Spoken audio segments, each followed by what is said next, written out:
there are general perceptions and or misperceptions about an innovative idea becomes investable when it can transform industries or innovation is a long-term wealth driver. By that nature, they are able to navigate, aim to capture high growth. Today, we're speaking with Kirti Dalvi, Fund Manager Equity at Mahindra Mutual Fund, who's one of the managers behind the latest new fund offer, the Mahindra Manulife Innovation Opportunities Fund. This is an open-ended equity fund built around the theme of innovation, looking at companies that are benefiting from radical or disruptive changes across products, processes, services, regulation, and business models. Kirti brings over 2 decades of experience across equity research and investment management, and today's conversation is not about returns or recommendations, but understanding innovation as an investment theme, the risks involved, and how investors should think about it in their portfolios. So let's get started. Thank you, ma'am, for joining us. I'm going to set the context right now. Innovation is a word that we hear very often in the markets, but it can mean different things to different people. So from an investor's perspective, how do you define innovation, and why does it deserve to be looked as a distinct investment theme rather than just a buzzword? Thanks for this podcast for Mahindra Manulife Innovation Opportunities Fund. Yes, it is good to start with this query as there are general perceptions and or misperceptions about innovation being used to be related to only technology or gadgets. In our view, while innovation, it includes all this, but it means far more than that. Innovation is actually creating sustainable value through solutions that either unlock new products or new markets or disrupt existing models. It refers to introducing new products, services, processes, or business models that significantly improve efficiency, reduce cost, or enhance customer experience. It is just not about invention, it is also about commercial viability and scalability. An innovative idea becomes investable when it can transform industries or consumer behavior in profitable outcome. In today's dynamic environment, innovation is not a buzzword. It drives competitive edge, productivity, and industry leadership. Very often it obviously gets asked that why it deserves as a distinct investment theme. We believe innovation is a long-term wealth driver. This makes one kind of option for investors who are seeking risk-adjusted long-term returns through forward-looking exposures. There are these long-term trends that have potential to outperform the cyclical sectors because they are rooted in fundamental shifts in technology and consumer demand. Also, innovation cuts across sectors, geographies. They offer exposure to non-correlated growth drivers compared to traditional themes. Innovative companies, due to sheer nature of their business, capture the market share early, and there is a possibility they will be able to compound over a time. They are also adaptive. By that nature, they are able to navigate disruption, regulatory changes, evolving consumer behavior relatively better than the others. That's where we are looking at innovation as a theme. So, ma'am, many investors tend to associate innovation only with technology stocks. But your fund, it talks about products, processes, and service innovation. So can you help us understand this distinction with a few broad examples, like without not getting into specific stock names? See, sure. So when we are looking at product, process, and service innovation, when it comes to product innovation, it involves creating new products or significantly improve the version of the existing one. It also focuses on enhancing the features, usability, or performance to meet customer needs. If I have to give you examples, see, these are pretty our daily examples. Our transition from our basic phones to our touchscreen smartphones, it has redefined the user experience.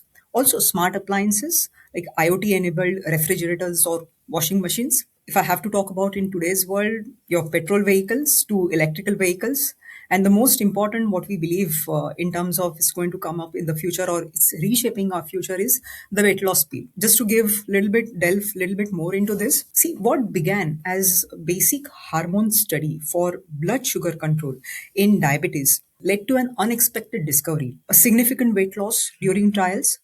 This pivot transformed research into the weight management, and that's where the GLP-1 came into the picture. This is actually a perfect example how serendipity science, and strategy converge to create market shaping innovation. Now let's come to the process innovation. So what we are talking in process innovation is it is introducing new methods or systems to make production or delivery faster or more efficient. What it aims is to reduce time, cost, and complexity of operations without changing the core of the product. Examples can be your digital bank account, which is getting open via Aadhaar. It has replaced lengthy physical process.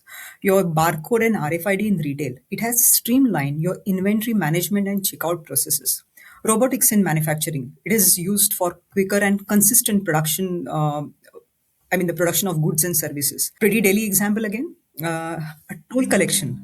We used to have a long queues waiting for our number to come, then pay the cash. The kind of leakage used to happen, the kind of congestion used to happen. Now it has got replaced with our FASTag. Easy system. The road travel itself has become a little better experience. And most importantly, the data gets stored in terms of the movement of vehicles. Your money gets deducted automatically, which is linked to your accounts. Hence, the leakage has stopped. And the most importantly, pre-approved loans. At a click of a button, the lot of loan offers which are bank process that data at their back end, and the kind of algorithms which are run, the offers gets generated, which tracks your the credit worthiness, your spending habits, your saving habits, and looking at all these factors, the offers get generated by banks, and at the click of the button, you can have the funds in your account. So these are all examples of your process innovation. Now, when it comes to service innovation, it involves creating new ways of your delivering services or the way you interact with customers for better experience. The focus here is to change or have a little better or smarter customer experience through innovative approaches. The best example we can see today is our food delivery apps. The platforms like many of these delivery app platforms have changed how restaurants serve their customers. Again, the entertainment systems, a lot of these OTT platforms have transformed the entertainment delivery. Your ride hailing apps, the way we used to use earlier the taxi services and the way they are getting used has also led to some amount of better availability of the vehicle, but more than that, the safety angle has been incorporated. So all these innovations have led to our civilizations move forward progressively. So the difference between the service and process, the process innovation is focusing on the internal efficiency. The service innovation focuses on the customer facing improvements. So in nutshell, if I have to talk about this, all three: product, process, and service innovation. Uh, Product innovation changes what is offered. Process innovation changes how it is made or delivered. Service innovation changes how customers interact and consume. So, ma'am, this fund actually focuses on radical and disruptive innovation that has taken place over the last couple of years. But these opportunities may be powerful, but they're also a little uncertain.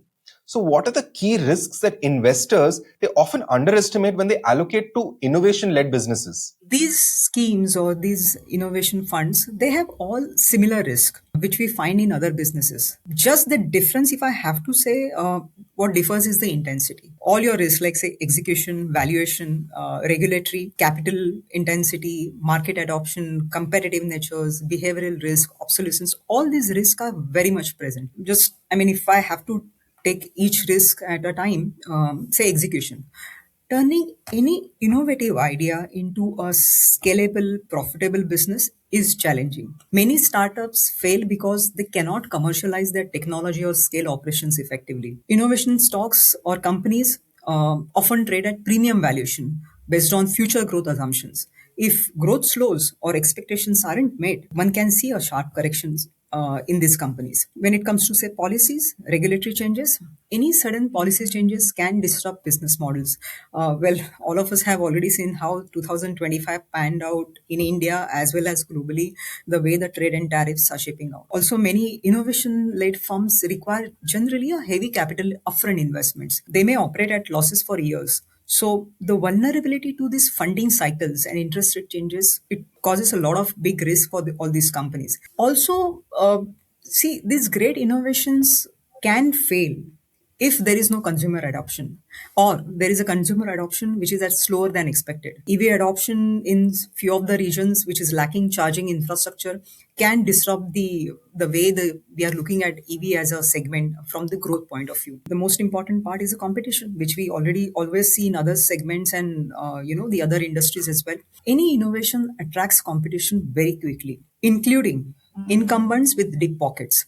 So margins and market share can erode faster than anticipated. So rapid innovation always means today's breakthrough, but it can become tomorrow's commodity. The smartphone makers are losing edge due to their faster competitors who are getting into the new platforms, offering new services.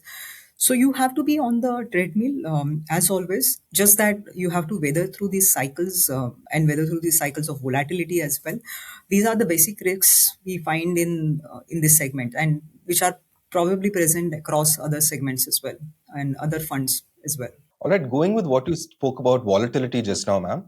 Innovation driven companies, they actually can go through long periods of volatility or underperformance before their ideas actually translate into earnings. So, from your experience, what are the common behavioral mistakes investors make while investing in such themes, ma'am? Innovation investing often tests patience, conviction. Common mistakes which generally happens in this segment is expecting immediate returns from innovation-led businesses. It's too early because innovation it takes time. So the gestation period is long. So one needs to be in the market to see that innovation fructifying. Sometimes selling too early in the volatility and missing out on the long-term compounding can be a possibility. Also, FOMO.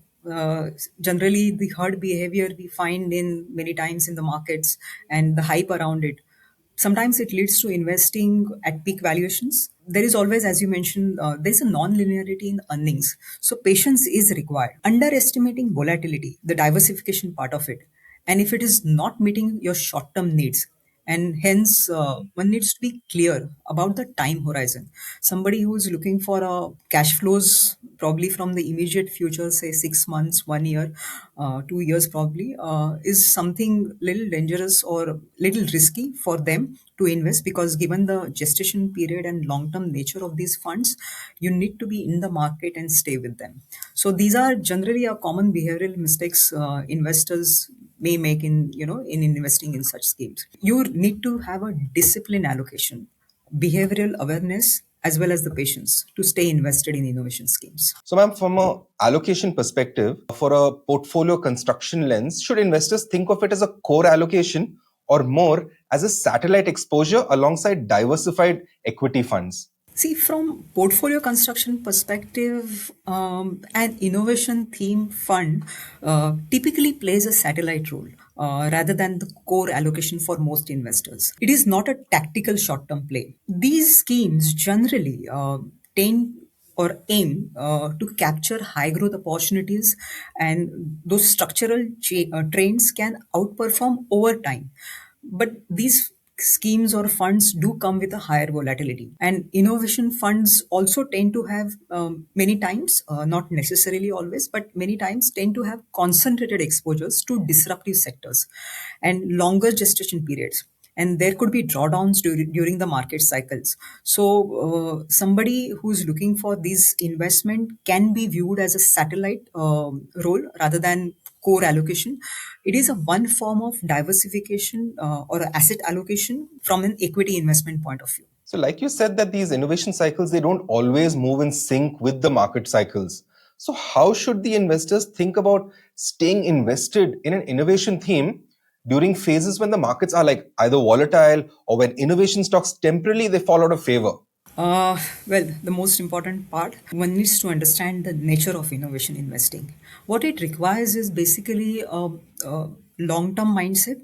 It is not a tactical trade. Innovation adoption curves do not align with economic or market cycles. Hence, say your SIP or staggered allocation, it helps to average out the volatility. Generally, it is always advisable that avoid lump sum investments during the hype phases, stay disciplined during drawdowns. Innovation leaders, we have seen that they often rebound strongly post correction. So Generally, I would suggest resist panic selling during the downturns. Uh, but most importantly, one needs to avoid chasing hype when innovation is in favor. One needs to evaluate the companies based on R&D strength, your scalability, balance sheet strength, and just not the market buzz. So, without discussing individual company names, your investment framework highlights factors like cash flows, capital allocation, management quality, valuation gaps, and catalysts. So, how does this process help in separating genuine innovation from stories that look exciting but may not sustain? Well, this is exactly where discipline investment process separates substance from hype in innovation investing. Few of the factors which you also indicated, the cash flows. See, sustainable innovation eventually translates into cash generation. Companies with clear pathways to positive operating cash flows are more credible than those relying solely on the external funding. Persistent negative cash flows without a roadmap to profitability, it often indicates a fragile business model. Capital allocation, what you also indicated in the question. See, innovation requires investments, but how management deploys capital is critical. Excessive dilution, again, debt funded growth, or chasing multiple unrelated projects are something on the red flags for us. Now, the management quality, very important part, execution. Execution risk is high in innovation led businesses. Managements with track record of scaling ideas into profitable businesses, prudent risk taking approach is far important. So hence the management quality is important factor also. Now the valuation gaps. Innovation companies often commands premium valuation, but investor also need to assess the growth assumptions to justify that price. Just sky high multiples based on narratives rather than fundamentals we have seen all many times rather leads to suboptimal returns in the long run, which is doesn't apply only to innovation but across. So the philosophy is pretty much constant. It doesn't get diluted just because of thematic fund. uh, Again, the last factor is the catalyst. Identifying triggers that convert innovation into earnings is key. So regulatory approvals, you are checking the product launches, your cost breakthroughs, channel checks on the ground. It helps to identify the same, which will help you to scan the environment. So these factors basically help investors to differentiate genuine innovation from story stocks that looks exciting, yeah, but lack substance. This process ensures that you are investing in future leaders, not future disappointments. Ma'am, like many investors are unsure how to approach these new fund offers, especially thematic ones. So, conceptually, how do investors evaluate an NFO like this? And what kind of due diligence should they do before considering any thematic funds? Good question. I think this is the need for not only this fund or any thematic, but it is the general checklist or understanding investors need to have it in today's environment. What one needs to understand is first, is the theme structural or cyclical? Does it align with your investment horizon and the risk appetite? See, treat thematic funds as a satellite allocation and not core. Innovation themes need patience, as we already discussed. So, hence, avoid if you have a short-term liquidity needs. Don't look at these funds from the point of view getting that annuity-based cash flows which you see in other diversified equity funds. So, that is very important to get that criteria set from the investor point of view. Now, the usual due diligence checklist.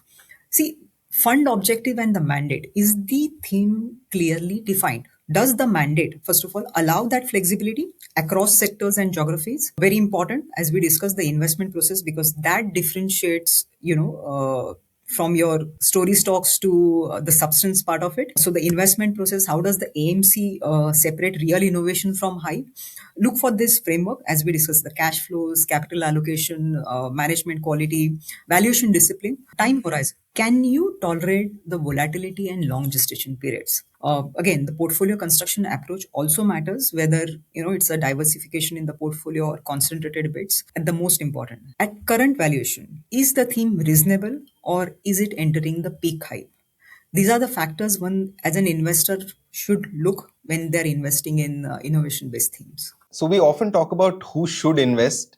how they need to invest, what are their due diligences. But since that's only half the picture, who in your view should avoid allocating to an innovation theme fund like this, ma'am? Definitely investors with short term horizons. Something, as we discussed, somebody who has shorter term needs, annuity based cash flow requirements. So basically, one needs to do the investor appetite scanning. If you have a low risk appetite, this fund is not suitable for you. Income oriented investors or investors without any diversification needs should not be considering these kind of funds. Also, most important, those who rely on timing. This is not the fund to time it. You have to stay invested through cycles. So, and most importantly, as I discussed, investors who don't understand the theme is something this fund may not be suitable for this kind of investors who can't weather through the volatility because these funds may sometimes underperform in the short run. Focus or idea is to invest through cycles, compound over time. You need that innovation steps or innovation ideas to pan out in practicality and deliver returns. So it does take time. So one needs to stay invested for that longer period to see the fruits. Obviously, the volatility is not the bug here. It is the feature of this fund. So one needs to be cognizant of these factors and people who do not have this kind of risk appetite, patience, and the longer term horizon is not supposed to be. These funds should not be. I mean, may not be useful for those kind of investors. All right, ma'am, closing question. Finally, if you had to give an elevator pitch, why do you think a retail investor should consider this fund, ma'am? This fund actually gives you access to companies who are shaping the future across sectors like AI, clean energy, biotech, and digital platforms. Along with that, even the old economy sectors. We do believe that innovation, it doesn't occur only on the tech platforms or on digital platforms or a technology.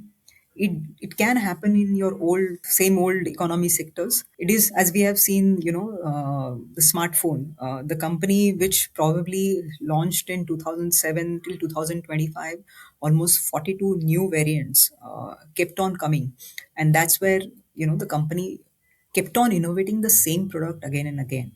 So it is not necessarily that it has to happen in these new age companies. It is a structural growth driver. It's not a passing trend. And hence, investing early in these themes can unlock long term wealth creation. It offers diversification beyond traditional sectors and positions you for the next wave of economic transformation. So, if you have a long term horizon and can stay invested through cycle, this fund helps you to participate in tomorrow's leaders today. So, this is what I would like to say for the fund for our investors. So thank you, Kirti, for breaking this down so clearly. And innovation can be exciting, but it also demands patience, discipline, and a long-term mindset. And as always, investors should look at their goals, their risk appetite, and portfolio allocation before considering any thematic exposure. So stay invested, and we'll see you in the next episode. Investment in securities market are subject to market risk. Read all the related documents carefully before investing.